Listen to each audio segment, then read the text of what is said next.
Hello and welcome to a video by Shoresight 1987. I am looking at Warhammer Total War. I love Total War series, played every one.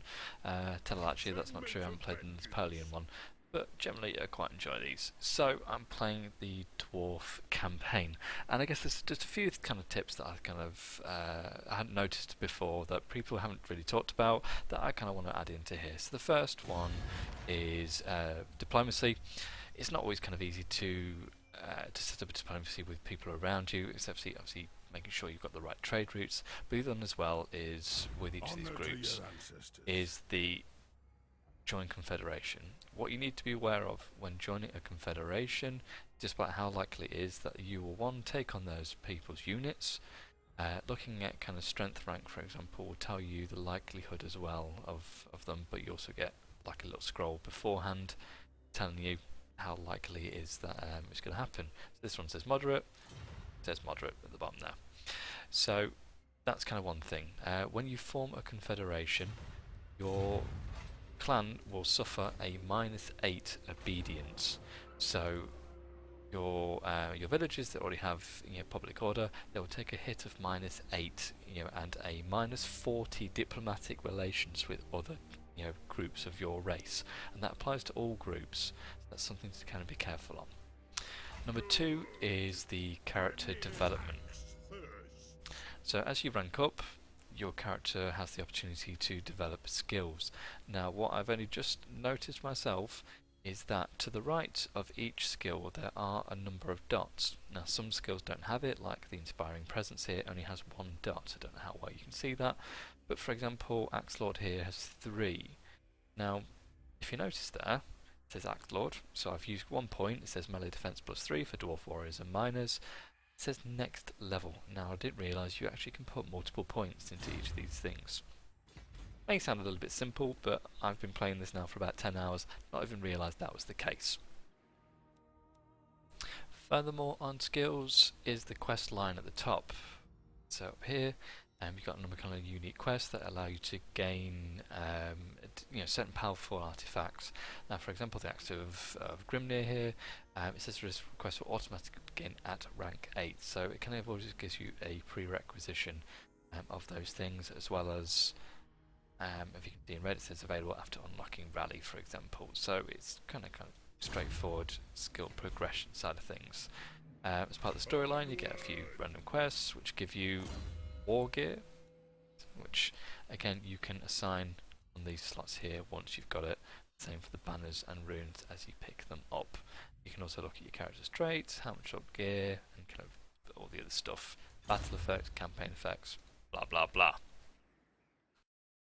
The game also allows you to recruit lords, so these are other generals that can be recruited. They have an initial cost and then they have an upkeep fee. Each kind of one will come with some initial traits to start with. So this guy is humble, so he's got kind of large character size. Some may have positive and negative ones, so again, leadership, but they have an effect on public order. Can't hire this guy for some reason. Okay, Legendary Lord will unlock after occupying Carrick Cadrin, which I have no idea what that is. So you can recruit as normal. The difficulty is if you expand too quickly, you can end up in a bit of trouble, kind of money-wise. Furthermore, again, heroes, which are kind of your equivalent of like assassins, emissaries, and such like that you used to find. These come with key skills that are able to have certain functions. They might be able to scout or assassinate, block an army, and such as this. And again, you have certain conditions for those. So, be it Hall of Oaths, Gromril Forge. So these are things that come later, but there are quest lines as well that will give you one as you're going along. City management has been reduced to quite simple kind of terms now. So on the left hand side, we have kind of speed of growth. Once that kind of gets to a surplus, then you can upgrade your capital buildings, and obviously that allows for more buildings here. Again, public order. Got quite a limited building tree on most occasions, so you can't build a huge amount. Obviously, with the vampire being a new addition to the game, we've got kind of levels of corruption and how they influence and that can kind of create public disorder and other kind of problems. Tax system is no longer a kind of high, medium or low tax rate, it's literally just on or off, and there is no kind of qualms about that really. Again, the same kind of things, you can do your what were originally called edicts if you ever played Rome Total War 2, and yeah, generally that's kind of those there. You've got your building browser, not a massive array of buildings available really. Few kind of key buildings, rune forges and such. For certain buildings like Karak, for example, as a capital building, it's able to build like a throne room. That's one of the achievements. Which on that subject, there's a lot of them. A huge amount of achievements. So if you're kind of one who likes to kind of go into a game aiming to achieve a number of things, there are a huge amount available. From building a brewery in a particular town to getting a hero to level 10. Furthermore, got your different stances again as usual. As a dwarf, you can use the underway battles, and that's kind of a new thing to the game actually, this other kind of world which I'll be able to show you shortly in this little fight here.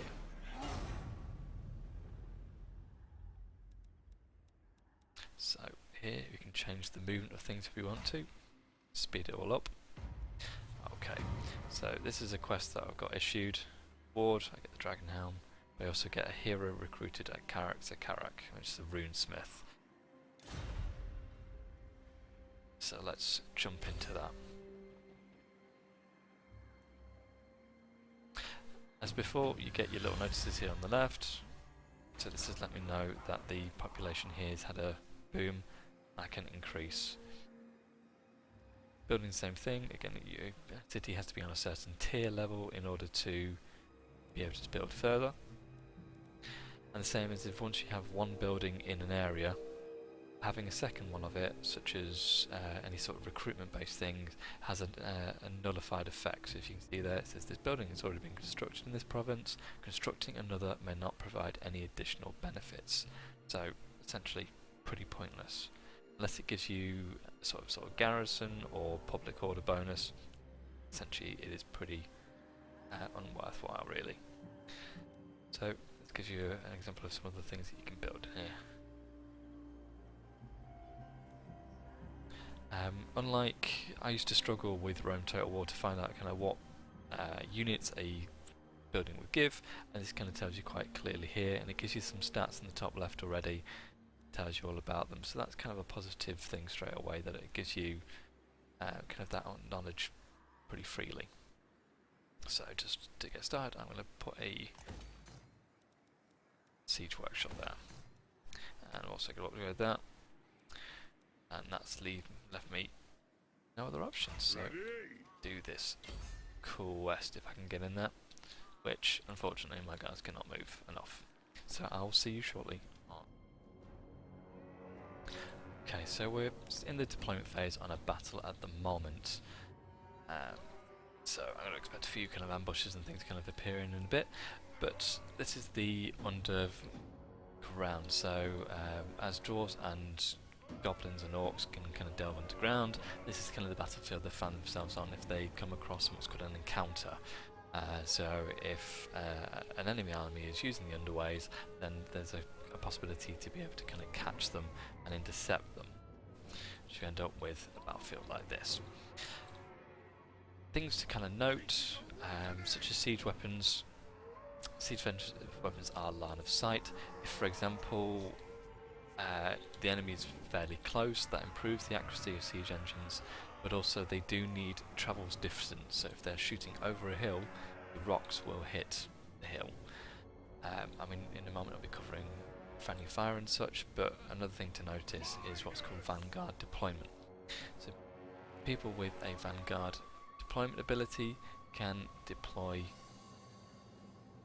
up to these white lines. So this is, again, a yellowish line is your immediate deployment area, but they can always start, whereas as you can see, the distance of the cursor changes from saying I can't place there, so I'm just going to keep right clicking, and then there you go. So Vanguard units are kind of good, particularly in larger battlefields. You can quickly kind of set up flanking units pretty quick. AI is not too clever on the earlier difficulties, so generally you can set up some quite easy flanking forces, particularly to kind of get rid of siege engines and such like that. So again, you can save yourself a lot of trouble.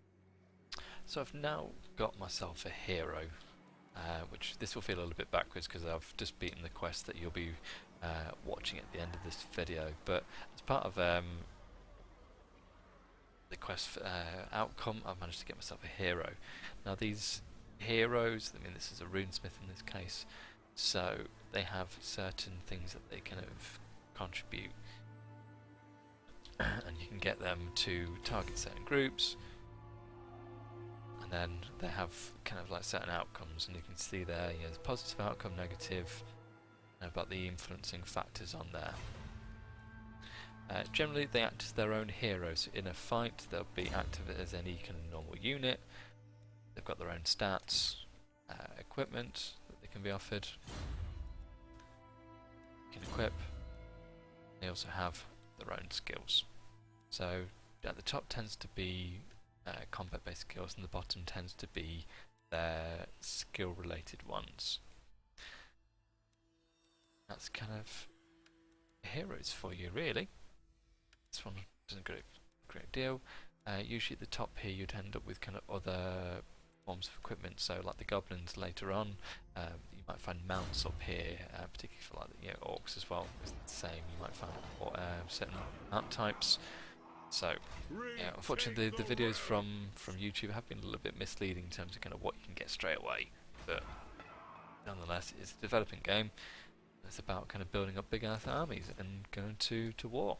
So let's have a look at some footage from the quest. Okay, the next thing to consider is friendly fire. Now at the minute I've got some crossbowmen here who can have the opportunity to shoot these goblins here, so I'm just going to do that now. Now if you watch as the arrows come flying in, there's the potential that they can hit my own troops. Now difficulty friendly fire is in this, and particularly if you've got bad angles or anything like this, that can affect a lot of problems. So to resist or kind of stop any problems there, personally I recommend flanking. So particularly when you've got all your main troops engaged in a big fight, you can always kind of go around. So for example, if I moved my dwarf corridors down here, I mean these guys are about to break anyway, but by highlighting on top of these you can see kind of where all the units are lying. So this flank is completely clear. There's no one of my units kind of there that potentially kind of get in the way and be at risk of friendly fire. I mean, the reason I'm bringing this up is because I watched a lot of the YouTube videos and I saw how they'd fire arrows into big clumps of people, but I don't really appreciate the kind of fact that again you're shooting your own guys at the end of the day, and then that obviously brings them at greater risk of breaking and shattering.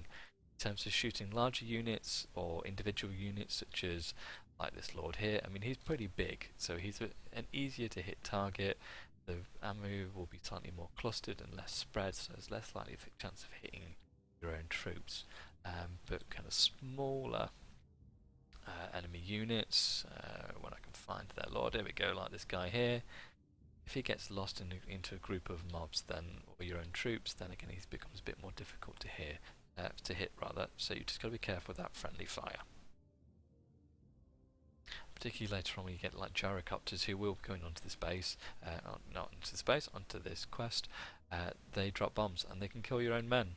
You got to really be careful about what you're doing, particularly when working with computer based. So now these gyrocopters have got involved. So you notice now they're stood above my units here. They have been dropping a few bombs. There is the risk that friendly fire can occur in these situations. You've got to really be careful. There we go. See there, a bit of damage there to my hammerers.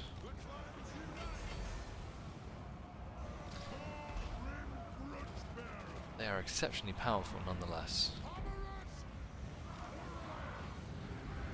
We've got to say they've got miniguns on them.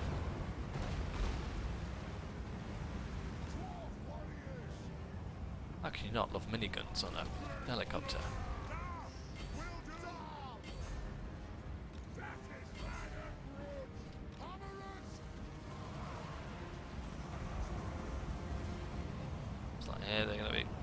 dropping some bombs on this leader. Beware monsters, foes. Oh, okay. Got some trolls incoming over here. Be careful of them.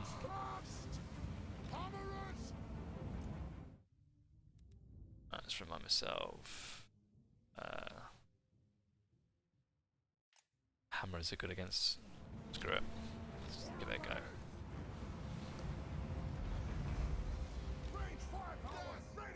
Gosh, too many troops back here. So, anyway. So that's a few kind of starting tips to Total War Warhammer. I hope you enjoy the game because it's fantastic. I've really been enjoying it myself. And yeah, good luck with it all. And that's kind of the tips from myself. So I will catch you later on. Thank you for watching.